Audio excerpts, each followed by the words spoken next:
In this video, I revisit some ideas I've shared before, but from a new angle. For the first time, though, I must consider how to avoid being censored on YouTube.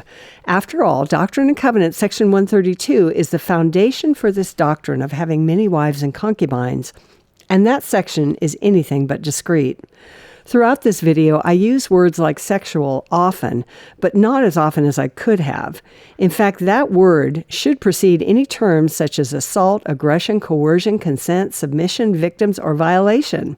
As you might expect, this video, much like D&C 132, is not suitable for children. The Church's Guide to the Scriptures says, one manifestation of the light of Christ is conscience, which helps a person choose between right and wrong.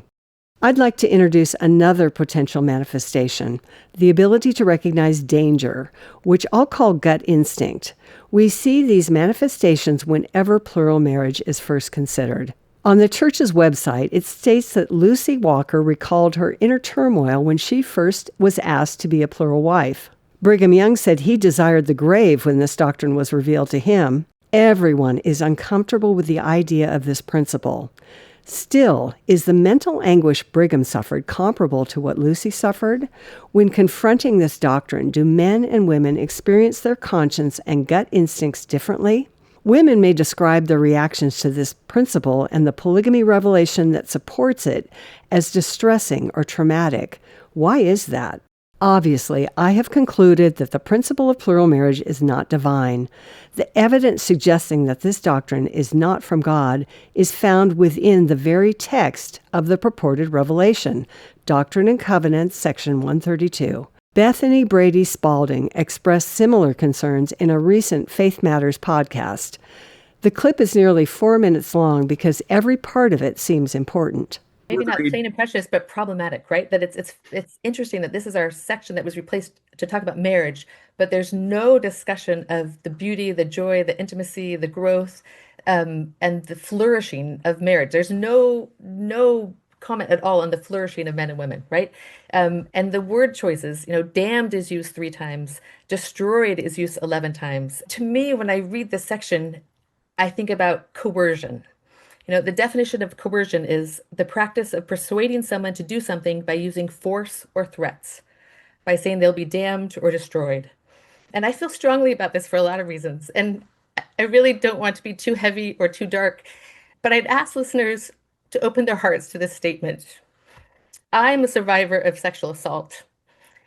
And to be forced to have sex with someone that you do not want to have sex with is harrowing. It's hellacious and it's harmful. And we do an extraordinarily amount of damage when we try to frame it as godly. And I think that's what's happening in this section. And I've reflected a lot on this, and I wanted to make sure, is this just me? Is this just a woman in the 21st century who's privileged and has opportunities, and I just feel this way? And so I went back and I found a book by my great-great-grandmother. Her name was Mary Cox Lee. And she was a 17-year-old living in St. George, Utah in the 1870s, 1880s. And she was at a stake conference in St. George, and a bishop from Panaca, Nevada, about 100 miles away, had come, and he saw her. And he said, I will marry that girl if I can get her. And these are her own words, that she had a very pronounced dislike for the man. And she shared this with the woman who wrote this book. She said that in the afternoon, a group of young folks were gathered at Mary's home, playing the organ, singing, and having a jolly time. Suddenly, Mary heard the front gate click. She glanced out the window and she saw Bishop Lee, this was the man who was pursuing her, and his wife coming towards the house. The sight of them made her joyless, and she felt as if she would collapse. If she recounts the stories of him coming over and over again, said the next morning he called, she couldn't be found. She would hide. Mary's happy, carefree girlhood seemed to have suddenly come to an end. She felt like she was in a fire without any way of getting out. Her distress was very disturbing. She began to grow thin and pale, filled with doubt, anxiety, and uncertainty. This is her own. She wished that she could sink down through the earth, right? I mean, these are the words of my great-great-grandmother as this person was pursuing her that she did not want to be with. But because of these very, very coercive words of damning and destruction, and this persistence of this bishop of her parents. She eventually consented to marry him. She met him, and 2 days later, they were married. They met 4 times. They had 4 children. Besides that, there was no other interaction. She lived a life in excruciatingly painful poverty. She didn't even know when he died. And she eventually came to peace with it. And she was a midwife, and she was a really phenomenal woman. But I just cannot believe that what God wanted for my great great grandmother. That is not joy. That is not peace. That is not feeling loved and being in unity and being in a relationship in a situation for her to thrive. Bethany brought clarity to something I had missed, probably because I've never experienced sexual assault or abuse. She was direct and put a name to what I, and maybe other women, have faced as we read D&C 132. Whatever you call it, assault, coercion, violation, or another word that will certainly get me censored on YouTube, it's in the pages of this section. 132 is just words on a page. It's not an act of assault. However, the text appears to justify such actions. For this reason, women may see 132 as not only wrong, but also dangerous. As Bethany said, quote, "To be forced to have sex with someone that you do not want to have sex with is harrowing, it's hellacious, it's harmful," end quote.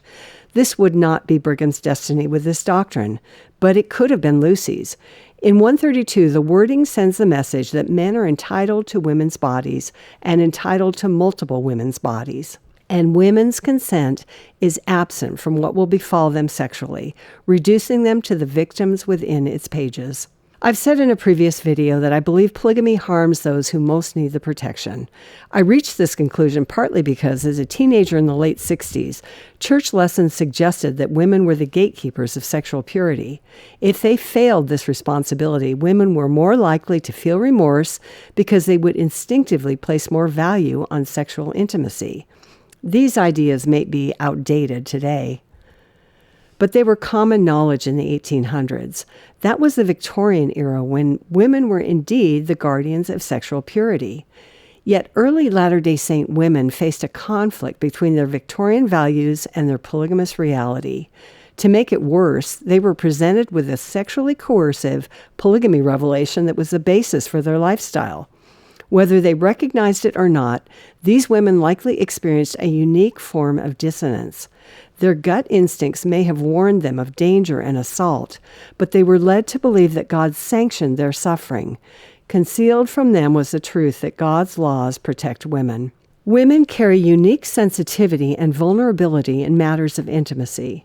They are the ones most in need of protection, yet Section 132 imposes the opposite, as women are met with aggression around this topic. What is coerced under 132 may break a woman's spirit. What comes from God never does. I recently read a book called Chasing Love, Sex, Love, and Relationships in a Confused Culture by Sean McDowell, which I plan to recommend for my young adult grandchildren. As the author covers this topic, his focus is on Christ and his mercy, but relative to the polygamy subject, something stood out. He wrote, "At the heart of the sexual revolution has been the idea that sex is not a big deal. It's simply a recreational activity for consenting adults, like any other. But I think we know better. Everyone knows there's something inherently important, vulnerable, and powerful happening in sexual intimacy. We all know that it's a big deal." Those in the Victorian era believed it was a big deal. As the guardians of sexual purity, it was an even bigger deal for women. On the other hand, I would suggest that 132 views sex as no big deal, and especially not a big deal for women. As if they're not in the room, 132 discusses how women will be used sexually. They have no say in this matter.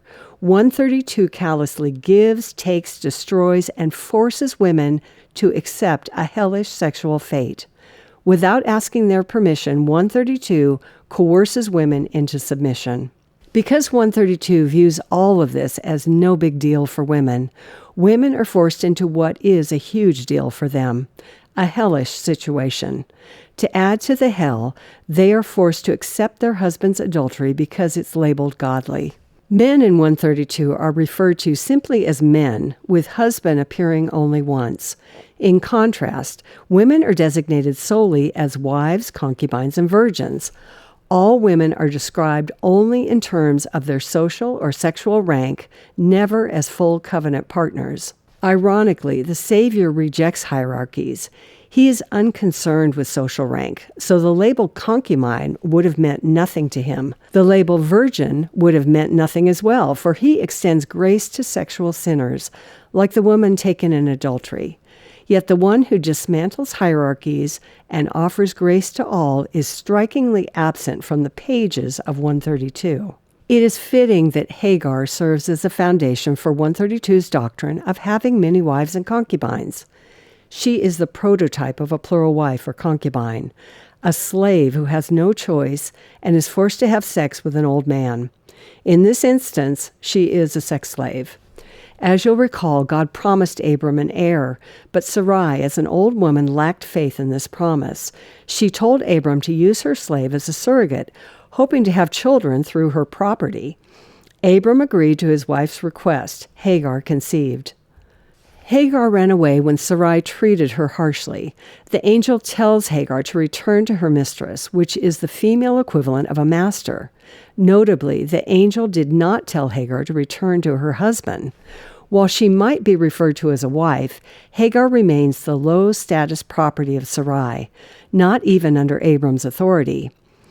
As an aside, other Old Testament accounts of polygamy are also presented in a negative light.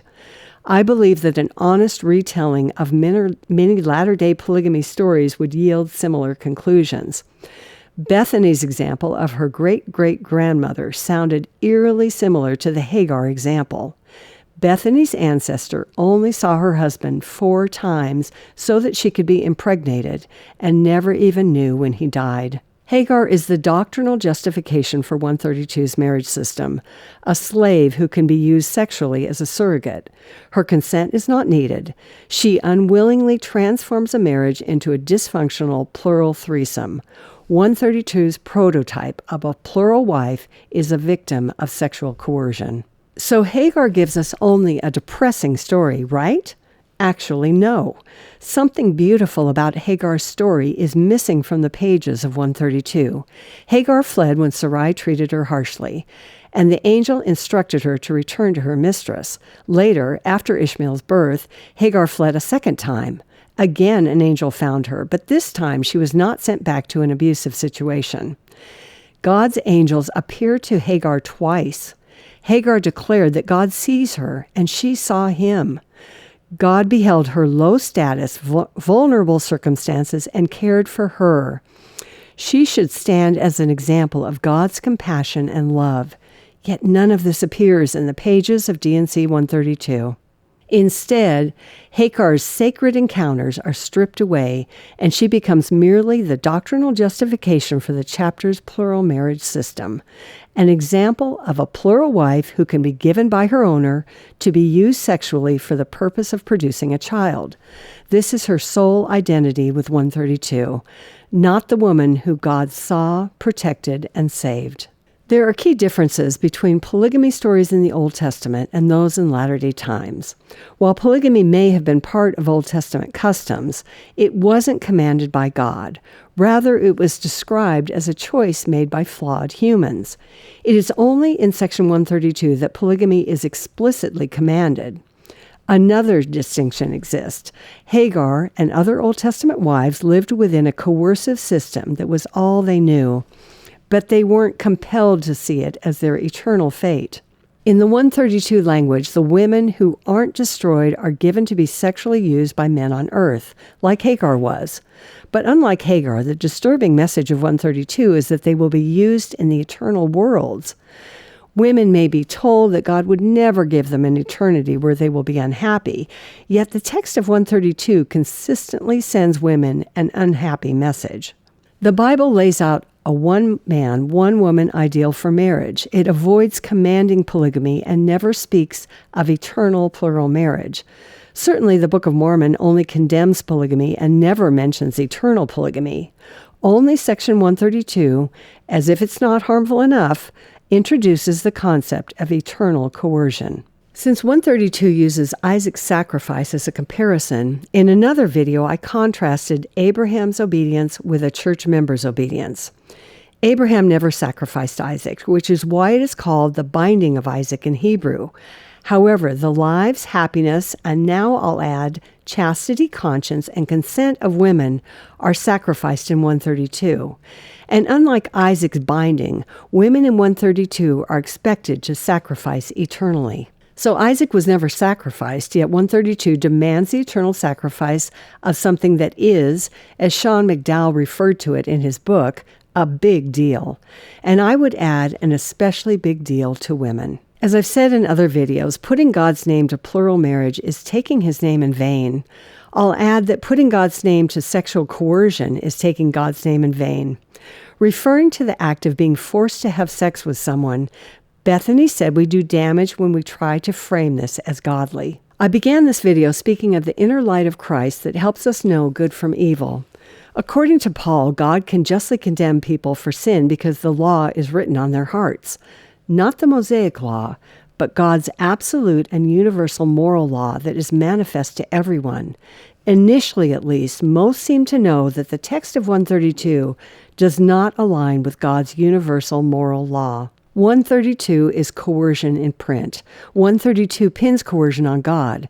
But God is good and wants goodness from his children, so sexual coercion is not of God. Rather, it's the smoking gun that tells us 132 is not of God. Some may think my conclusions are an overreaction. In the Faith Matters podcast, Bethany says she checked her ideas against the journal entry of one of her ancestors. As a convert, I don't have the journals of polygamous ancestors to check. Despite that, I have read the writings of early polygamous women that confirm my suspicions. Perhaps another way to measure my conclusions is to consider how the church handles D&C 132. When we had a Sunday school lesson on this section, I'll wager that not one classroom in the entire worldwide church read or discussed any of the more challenging verses from 132. No one with a conscience wants to confront the coercive sexual content found in that section. As Bethany said, quote, "To be forced to have sex with someone that you do not want to have sex with is harrowing, it's hellacious, it's harmful, and we do an extraordinary amount of damage when we try to frame it as godly. I think that's what's happening in this section." End quote. Do those who advocate for Section 132 understand what is happening in this section? In my opinion, it's past time to rescind this harmful and dangerous doctrine.